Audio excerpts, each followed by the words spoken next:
so many services available for veterans, but there's large gaps: financial assistance, housing, veteran treatment course, things like that. So we're here to provide reimbursement grant funding to those organizations to help fill those gaps in a much needed way. So you go into the metropolitan areas, there's a lot of services available.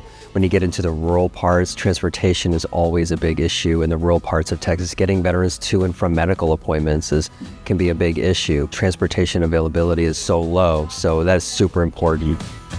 Deep East Texas is one of the most, maybe the most rural region in the state. And so we don't have those large nonprofits with capacity to offer some of these programs. And as a result, the COG does it. Our Area Agency on Aging a few years ago partnered with the Texas Veterans Commission to extend services. We were already doing services like accessibility modifications, some minor home repairs for disabled and senior citizens, many of those which are veterans. That same program has now been able to access funding through the Texas Veterans Commission to enable us to do more. And we're currently administering a general assistance grant, which is helping with rent and utilities and funeral expenses for qualifying veterans and their surviving spouses.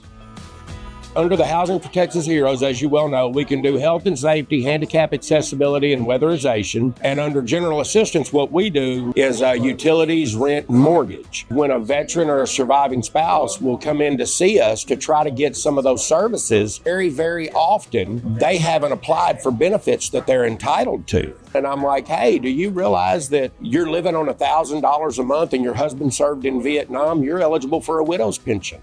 So reach out to these grant organizations. If you go to our website, you'll be able to locate all these grant recipients that we're doing over the next couple of weeks, next couple of months, and find out what services are available. And maybe not even for you, but you maybe have a family member, maybe you have a friend, parent, just somebody that you know that could use it. And get familiar with the services that are available, so then when the need arises, you know the service is there.